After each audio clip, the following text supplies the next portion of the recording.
You're listening to Field Chats, an Earth Force production. On this podcast, we explore the essentials of environmental applied civics, an educational approach where youth partner with adults to solve real local problems. Keep listening for a living library of best practices, insights, and stories from the field. Let's get started.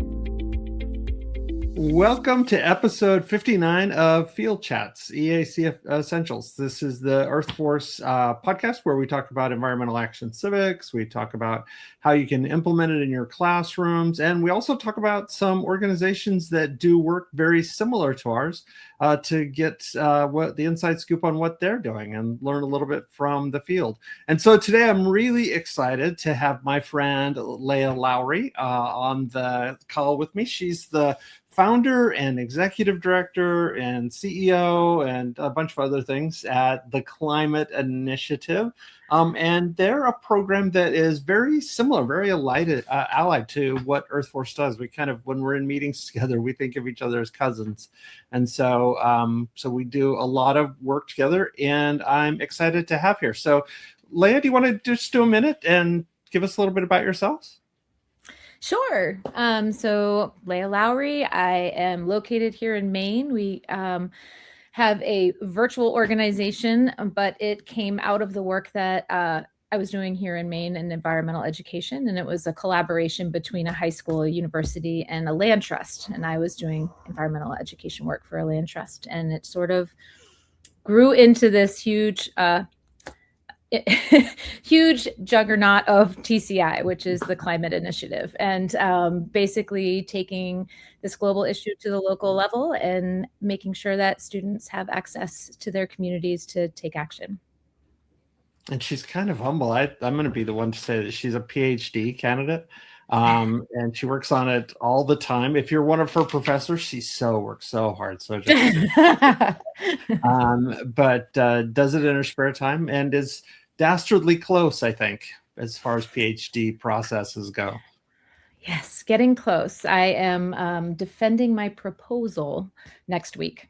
So, wow. That's, yes. That's, and it's all on climate education. So it's all on place-based education. So it's all good. And fulfills my urge to continue to surround myself with people smarter than me. So I appreciate that. So I have a couple of questions about TCI, and then let's dig into some stuff that might be common around in the field. So first, what are you trying to accomplish? What are you trying to do at the Climate Initiative? So I think it's interesting because it's always evolving, right? Like, I think we started out and it was all about place-based education, but as we sort of have grown and focused more and learned more about what we're doing and learned more about our impact, I'm realizing it's really about creating stronger communities. So yes, we're doing that through educators and through youth, but at the end of the day, our goal is really to reconnect people in their communities and do it in a way that builds resiliency. And so our mission is, educate and empower youth for climate action. But I think that what we're seeing as we've grown, and we're only 6 years old, we're not very old. I think as we watch what's happening as we grow, we're realizing that the community piece is really center to what we do.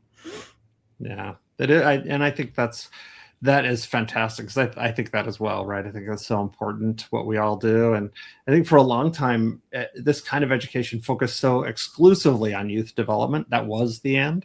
But I think youth development wrapped up in community growth and community improvement is important. I think that's an important step for environmental work. Yeah. And I think, we can't tease environmental work out from the rest of the issues that people are facing. I mean, they're all interconnected, right? And so I think when you really look at what's happening in the world right now, there's a loneliness epidemic. The Surgeon General said that over half of our country feels lonely every day. And even more youth feel lonely. And so when you take that and then you layer on top of it some of the eco-anxiety that people have and students have, and with what we're facing, I think we really need to reconnect as a community, because that's the only way we're going to kind of solve some of these bigger issues, these wicked problems that have so many tendrils that come out of them. You have been in the New England area too long, this wicked conversation. Wicked. Um, was there you're really heartfelt about this, and I've noticed this through all of our conversations, right? It really pulls at you, which I love. But I wonder if there was like a moment early on when you were working with an educator or working with kids or something like that that was like that got you and got you going. I mean, my draw to community is actually is kind of my upbringing, I think, more so than like what happened. But I think when I see kids turn on, and that really happened with the place-based education work that I was doing in Maine, it's like when you see this kid who's kind of like science, whatever, or I don't want to be outside because there's bugs out here. And then all of a sudden you see this shift like, holy cow. So I did this one project with alternative education students. So there's students that aren't thriving in a regular classroom. Then none of them were going to graduate. Some of them had records. One of them had a baby. I mean, it was just, they were struggling, right, in school. And we did a whole year-long course for them where they got all of their credits, English, science, math, social studies, all of it, working on building a trail. And to watch these kids that started out with their hoodies over them and they wouldn't even speak to me. And by the end, they were bringing like salamanders into my office and going, look at what we found. This is amazing. So I think just watching these students completely own this trail and own themselves and like really become one in that environment really turned my whole world into focusing on this. And how do we really engage all kids, not just the ones who are AP students, but everyone, because everyone can learn in that kind of environment. Yeah. Well, and often it's the kids who, don't learn in other environments, right? That really are the ones that shine when we Yes. put this kind of place. And so that's for me too. This is an old story that Haley's on the back end, just in case you guys didn't know. Haley Valley, she's our communication lead, and does the back end of all of this. And so sorry I was referencing her, but was a group of kids here, a group of young kids working on they wanted composting returned to schools. The school system had canceled composting, and so they were presenting in front of this planning commission. And it was a group of kids that were specially abled, came from a bunch of different backgrounds, some physical, some emotional, some other things. But I remember this little kid, and he was probably in fourth or fifth grade, and he's making this presentation, and he says to the panel that's sitting there, he says, I'm obsessive compulsive and I have ADHD, and either you're going to do this or I'm going to bug you every day, until you make this change for me. And I thought of, that he had just owned all these ways that our society had defined him, Yes. and said, so this is me, and I'm going to use this as my superpower to get you to do what I want you to do. And I just see that all the time, and I bet you do too. Yeah, I think the fascinating thing is like when you get a group of students out into the field, there are some students who their superpower is being able to process information, right? Like they can take in information and regurgitate that information very well and understand it. And then there's other kids who you get them out in the field and they're the ones who are like measuring the dune grass and planting the dune grass and leading the groups as they go around. And I think everybody, when you're doing this kind of work, I think every kid has a chance to shine in whatever their specialty is or whatever their genius is, right? So we don't all have those same skills, but when you get them all together and you put them in a situation, each one of them can come out as leaders at different times, just depending on where they shine, right? And so that's a perfect example of somebody who had, something that somebody would have called a problem, but it's not necessarily a problem. It's actually their skill and what makes them shine. It's his tool, right? That's what he was going to use. Yeah, I was really impressed with him. He's an amazing young man. So let me get back a little bit to the nuts and bolts of the climate initiative. When an educator participates with you, what does that look like? What does a classroom look like for them? So our materials are modules. And so there's like 6 lessons. And so a teacher will download them. they're kind of phenomenon based, meaning that they're instead of trying to tackle climate change as a whole, that's like eating an elephant all at once.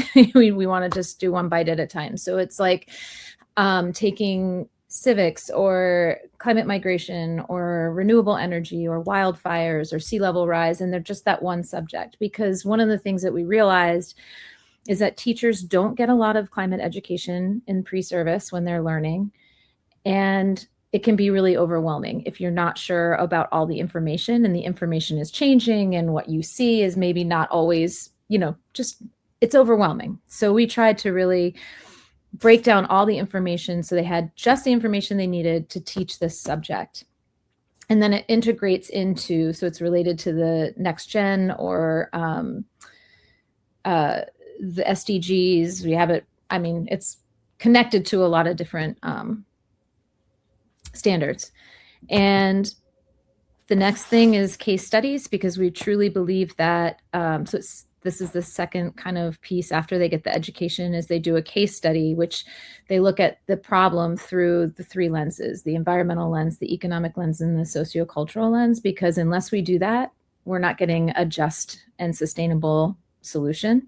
And a lot of times in environmental education, we look only through that environmental lens, and we forget that people are part of that environment and our culture is part of that environment. And how do we include that in? So we live in Maine, and lobstering is a huge cultural thing here. Like it's sixth generation lobstermen are out on the water, and there's a lot of feelings about that. That's their identity. And so if you're not including that in your conversations, you're not going to come up with good solutions. So we kind of go through that. And then data collection. So we get them doing math, because we communicate climate change in data sets. So, and then we go on to getting them out into the properties and out onto their properties in their town, looking at where this issue is impacting their community. And then they interview community members, because we really believe that reconnecting our generations is super important to really coming up with solutions that are viable. And then they design an action project based on all the information that they've collected thus far. And what we're finding is that the teachers are designing action projects. They're student-led, so the students kind of figure out what they want to do. And a lot of times they're tangential to the actual studies that they've done, but they've gone out into the community and they've figured out what's going on in their community, and they design their action project based on that. So like there was this one group that was studying regenerative agriculture. And so they decided to do these. After they did interviews in their community, they realized that they had a real issue with food insecurity in their community. And so they planted gardens at their school where they did regenerative practices, and they were learning all about, what to plant and how to plant it and intercropping and all of that stuff. And then they gave all the food to the food insecure, because they felt like that was their action, because their community had this problem. Was it totally climate change oriented, or was it totally, no, but it was definitely exactly what we're looking for. It was building resiliency within the community and looking at their community and feeling a part of that. Yeah, it really is impossible. I think of these intersections all the time. It's impossible to address most climate issues or even environmental issues or whatever you're defining, without crossing over into other things. We have young people, have worked on unhoused Yes. people in their communities, or have worked on food security, or any number of other things that are, at first glance you might not think about it as a climate issue, but if the winters are longer and colder, or wetter than being unhoused, what happens to the unhoused is a pretty serious issue, right? So so I think that too. But then, as you were talking about that, and you were talking about the the communities that you work in and how the kids get out there and talk to people and such, one of the things that is just an ongoing news bite right now for a number of reasons, I'm sure. Though I'm sure I can think of them, but I shouldn't say them out loud. But we're a very polarized country right now, right? And one of the things I get asked all the time, and I would love to hear your response to this. People are like, what happens when your kids go out in the community, and somebody that just thinks climate change isn't real, attacks them, or this happens, or the school board tells them to be quiet. And I would love to, what happens to young people that do the climate initiative when they go out into this broad and and polarized world that we've created? So I think there's a couple of things. And one is we don't really talk about climate change. I get that that's our name. So, but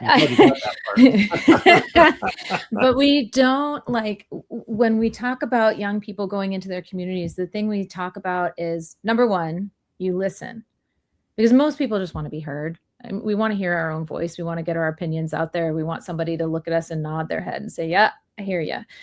So we teach them to listen, number one. And then also we talk about stories of change. And so instead of talking about climate change, these kids will go and say, so what changes have you noticed in our community since you've lived here? 9 times out of 10, you're going to get, wow, well, summer is a lot hotter. And, they will mention those things, and you don't have to mention climate at all. And so, so there's that. And then the other piece too, that we really try and teach our students is, tell me more. So if somebody is really upset about something, you just say, wow, you seem very passionate about that. Tell me more. Wow, that seems to really, really get to you. Tell me more. And you just keep telling them to tell you more until they get down to what the core fact is. And this happened to one of our regional coordinators in Louisiana, and she was in the heart of the oil industry down there on the coast. And she was doing a whole thing on renewable energy. And this man came up and was just really angry with her. And she did this. She just kept saying, tell me more. You seem really upset about this. And it came down to his children were working in the oil industry. And he was like, you're going to take away the jobs of my kids and they're not going to have a job. And she said, well, what do you think a solution to that would be? He's like, well, if you're going to do this, you need to retrain them. She said, I agree with you. I completely agree with you. He came back the next day and was like helping her with this whole thing. So it came down to a fear, essentially. And I think a lot of this polarization is a fear that we're going to have to live a different way, or we're going to lose something that we care about. And if you can just hear that fear and understand that's where it's coming from, then you can start having a conversation. And that's one of the biggest things that we try to get across in our communications part of the module, is just, really being able to listen and hear what they're saying, and then understand where it's coming from before you make any judgment. Yeah. I think it's the same with us. I don't know that we spend as much time on that, but one thing that we find is that the issues are so local that kids are working on, right? Like, it might be a community that suffered from wildfires and now there's floods. And the adults are like, yeah, you're right. There are floods. Yeah. And the kids are like, here's an idea to solve that problem, right? That we all see is happening. And so it doesn't come in, quite in the same way. Climate doesn't come up as often. This whole conversation has reminded me, you've been around as long as I am. No, you haven't, but long enough that, do you remember when we taught climate change by, pictures of polar bears, sadly, on the ice caps, yes. floating on this little piece of ice. Yeah. Yes. And young people that were in cities and stuff, they were like, that's kind of interesting, but really nothing to do with me. Nothing to do with me. Nothing I can do to fix that. I'm glad we've moved on from that approach. Yeah, I honestly think the local piece, you mentioned it, and I think that's the key. And that's what we're trying to do, is really make everything hyper local, because we care about the land we live on and the air we breathe and the people next door to us, but we might not necessarily identify with somebody in Bangladesh. We should, but we might not right away. Yeah. So it helps to build that empathy up to where you can have that global empathy versus, when you can recognize it in your own local community. Yeah. Well, in the U.S. anymore, Bangladesh would be great to have that, but recognize people in Colorado, Yeah. It's here. Maine, it's here now. Yeah. For sure. So yeah, I have one more question for you, and then we'll wrap up after that. And the question is, it's about durability. It's something that we think about a lot, right? And it's kind of on two ends. A lot of times you hear about, or you hear people say, I can't do that. I don't have the resources, or the project will have to happen in 3 months, or that kind of thing. And so what happens for you, what have you learned about making it so that a project or program can be durable beyond, that little period of time?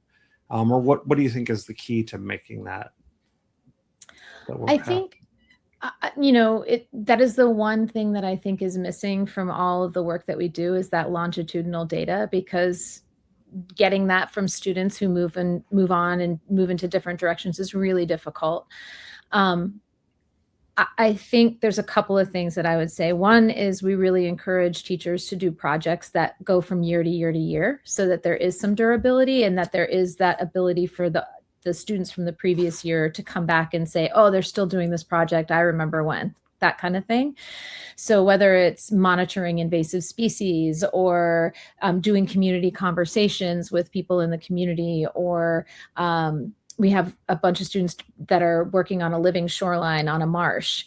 And that, clearly that's going to take multiple years. You don't just pull that off in a year, but kids want to come back and see, is that really still happening? So doing something in the community that is durable will bring those students back to it, or make them want to continue to find out what's happening. But the other piece is, and this is just anecdotal, and I wish that we could get more longitudinal data, but I can tell you students that I personally had in the very beginning of starting TCI, when the class was still like here, they are now graduated and in work, and 90% of them went into environmental fields. That was not the case when they started that class, but I think it opens their eyes. And when they are in the communities and they start to see how these impacts are happening, they see that no matter where their boots land. And if you give them those opportunities to lead, then they're going to do that wherever they go. They're going to understand their voice matters and that they have this civic responsibility. So I think when we talk about durability, I think we have to get beyond just thinking about the program piece and think about, what are we planting the seed in that person, and what are they going to be able to do with that as they get older? And I think the wonderful thing about what we're doing with place-based education and community-based stuff is that we're planting the seed in them that their voice matters and that they play a role in their community. And no matter where they are in a community, that matters. So by helping them make a difference, I think that's more the longevity piece that I'm interested in than necessarily like the project. But I do think the projects, if you can pick something that is longer lasting in a community, so that there's like generations of students that are working on that, that can help with some of that durability. Yeah, for sure. And I totally agree with you about the impact that it has on young people. I would love to know, there just isn't enough research on like how many times do they have to experience, over what period of time. It's just that research is so hard to do, to trace young people. But I will say, the young people that we've worked over the years that we've known, right, which is a small fraction of the total groups of young people, but like you, they're in environmental careers. They're like extreme heat researchers or environmental lawyers, or those kinds of things. And interestingly, right now we have, I think, 3 people who participated in Earth Force as a young person that are on our board of directors. And one's like a assistant superintendent of schools, at a big school district, and one's an environmental consultant. And and so that's really rewarding. It's a little weird for me because I've been here on and off this whole time and knew them when they were like 12 and 13-year-olds, and now they're my bosses. And so that's weird. But yeah, we have a lot of, I think we see a lot of that in the durability of those things. And I think you're right. Kids do, they see their older brother or sister do a project and they're like, I want to work on that too. Right. That meant a lot to them. Absolutely. I want to do something along that as well. And we don't get students out into the communities as much as we need to, because to me, that's what creates that durability, right? Like students want to do something. And I think I've said this to multiple people, is like, I took the same exact classes my dad did when he was in high school, and my kids took the same classes that I did when I was in high school. And I'm thinking, how can that possibly be, right? Like, how are we still doing school the same way that we did when my dad in the 40s was in school, or the 50s? So I think, I think when you have those opportunities to get out into the community and these kids have these really cool opportunities to learn in hands-on environments, that has this lasting effect and this lasting impact, and kids want to do that. So I think that piece in general just makes students want to be engaged and want to be involved in it. When you can really showcase that. Yep. Well, Leia, this has been great. Do you have any last thoughts, last chunks of wisdom that you want to leave with us? Don't get a PhD. That's what she I said. have no wisdom, and yes, and do not take on an executive director role and get a PhD at the same time. That's not a good idea. That's a word of wisdom that I am going to follow. Well, that's great. Thank you so much for joining us. This has been, as always, it's been fun to talk to you. And I think this has been really informative. I hope that some of our folks look you up on the interwebs, as it were, and learn more about the work you're doing, because I think it's just fantastic. So thanks. Thank you for having me. That's it for this episode of Field Chats. If you found this episode helpful, please rate the show or share it with a colleague. Thanks so much for being part of the movement to change how young people learn. We'll see you next time.